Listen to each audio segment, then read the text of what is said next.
નમસ્કાર ખેડૂત મિત્રો, હમણાં હવે નવી સિઝનમાં કેળા રોપવાની તૈયારી કરવામાં આવે છે અને મોટાભાગે અમુક ખેડૂતોએ કેળની રોપણીની શરૂઆત કરી દીધી છે. વરસાદ પડ્યા પછી મોટાભાગના ખેડૂતો કેળા રોપશે. ત્યારે મિત્રો, મારો પરિચય આપતા હું S.J. Dabhi, Shri Mahalakshmi agro agency, Kamrej 4 રસ્તા. તમને જણાવતા આનંદ થાય છે કે હું ઘણા સમયથી છેલ્લા 27-28 વર્ષથી સુરત જિલ્લામાં કામ કરું છું. પહેલાં સર્વિસ હતી, હમણાં પોતાનો એગ્રો છે. કેળ, શેરડી, શાકભાજી આનું કન્સલ્ટિંગ કરીએ છીએ. કામરેજ, ઓલપાડ વિસ્તારના ઘણા ખેડૂતો મને નામથી અને વ્યક્તિગત ઓળખે છે અને કેળની ઘણા ખેડૂતોને આપણે ટ્રીટમેન્ટ પણ કરીએ છીએ અને રિઝલ્ટ ઘણા સારા આવ્યા છે. તો મિત્રો, કેળની ખેતી વિશે થોડી સંક્ષિપ્તમાં ટૂંકમાં માહિતી આપું તો તમે કેળ રોપવાના છો તો પહેલાં તો તમારી જે જમીન છે તે જમીનની અંદર ગયા વર્ષે જો કેળ બનાવેલી હોય, એટલે કેળ હમણાં જ નીકળી ગયેલી હોય, તો તેવી જમીનમાં કેળ ના બનાવો તો સારું. 1 વર્ષ માટે એને ક્રોપ રોટેશન એટલે પાક ફેરબદલી કરો તો સારું, પછી આવતા વર્ષે બનાવી શકાય, જેથી કરીને એમાં આવતા થળિયા ફાટવાના રોગને બધું થોડું કંટ્રોલ કરી શકાય છે.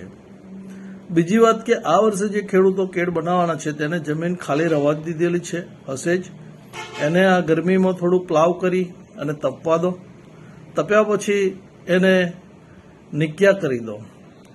સારું ઉત્પાદન, સમયસર ઉત્પાદન અને સમયસર કટિંગ લેવા માટે તમે જે કેળની રોપણી કરવાના છો તો 7x6 કરો અથવા 8x5 કરો તો ઘણું સારું. 6x6, 6.5x6 ઘણા ખેડૂતો કરે છે. એમાં પણ ઉત્પાદન આવે છે, પણ તેમાં કેળા લેટ થાય છે, લેટ કટિંગ નીકળે છે.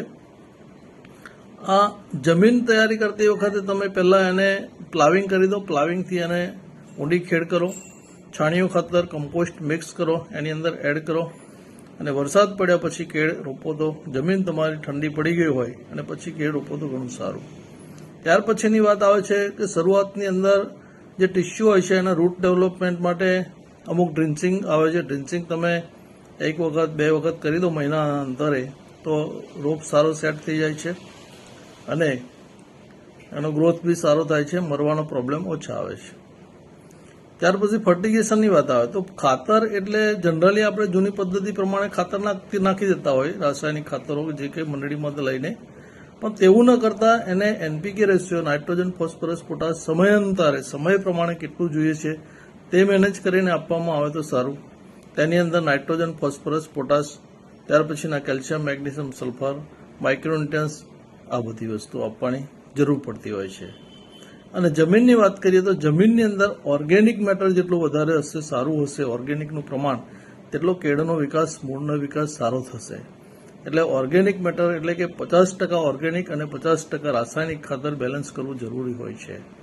એટલે એક ખાતર, ઓર્ગેનિક ખાતર જેટલા બી છે તે જમીન માટે અને રાસાયણિક ખાતર છે તે કેળ માટે આપણે મેનેજ કરતા હોય છે. ત્યાર પછીની વાત કરીએ કે જમીનના પીએચ, જો કે ગોરાડ જમીનમાં પીએચનો બહુ પ્રોબ્લેમ નથી આવતો, પણ તેમ છતાંય થોડો પીએચ મેન્ટેન થાય તો એના માટે ઓર્ગેનિક મેટરની વધારે સારી જરૂર છે કે જમીન પોચી રહી શકે અને પોચી હોય તો છોડનો વિકાસ સારો થાય. ત્યાર પછીની વાત કરીએ તો કે ઘણી વખત રાસાયણિક ખાતર આપવામાં આવે છે, પણ માઇક્રોન્યુટ્રન્સ, સેકન્ડરી ન્યુટ્રન્સ એટલું આપવામાં હોતા નથી, બહુ ઓછા પ્રમાણમાં આપતા હોય છે. તો એના લીધે કેળનો જે તંદુરસ્ત વિકાસ થવો જોઈએ તે થતો નથી. ત્યાર પછીની વાત કરું કે જૈવિક બેક્ટેરિયલ કલ્ચર જે છે તે જો એની અંદર આપવામાં આવે તો જમીનમાં આપેલા ખાતરો એ છોડ આસાનીથી લઈ શકે છે અને આપેલું રાસાયણિક ખાતર છે એને પૂરેપૂરો ઉપયોગ થાય છે. કેળની અંદર આવતા રોગો કે જે થળિયા ફાટવાનો રોગ છે, કોલર રોગ છે, બંચી ટોપ છે, ચીંડા કેળા છે, ટૂંકા કેળા છે, કેળનું ભાગી જવું, આ બધું કુપોષણના લીધે હોય છે અને વારંવાર એકનો એક પાક લેવાથી પેસ્ટ એટલે ફંગીસાઇડ્સ ને જીવાત જમીનમાં ડેવલપ થતી હોય છે અને રોગ આવતા હોય છે. એટલે મિત્રો, જો તમે કેળની ખેતી કરવા માંગો છો તો મારો કોન્ટેક્ટ કરી શકો છો. મારો મોબાઈલ નંબર છે 9537620372. S.J. Dabhi, Shri Mahalakshmi agro agency, Kamrej 4 રસ્તા. ઘણા વર્ષોથી કેડમાં ટ્રીટમેન્ટ કરીએ છીએ. ઘણા ખેડૂતો આપણી સાથે કન્ટિન્યુટી જોડાયેલા છે, ઘણા વર્ષોથી જોડાયેલા છે અને દર વર્ષે સારું પ્રોડક્શન લે છે. તેવા ખેડૂતોના વિડીયો મેં મારી ચેનલ પર યુટ્યુબ પર શ્રી મહાલક્ષ્મી એગ્રીટેક તમે સર્ચ કરશો તો એમાં ઘણા બધા વિડીયો જોવા મળશે. એટલે રિઝલ્ટ બાબતે યુટ્યુબ પર છે તે પણ તમે જોઈ શકો છો. બીજું કરીએ તો વાત કે ખર્ચો છે, તો ખર્ચો પણ આટલો કંઈ બહુ વધારે થતો નથી. જનરલી ખેડૂતો જે ખર્ચો કરે છે કેળની અંદર, તે ખર્ચની અંદર જ બધું આપણે મેનેજ કરતા હોય છે. તો તમે મારો વિડીયો ગમ્યો હોય તો મારી વિડીયોને સબસ્ક્રાઈબ કરજો, લાઈક કરજો અને શેર કરજો. Thank you. આભાર.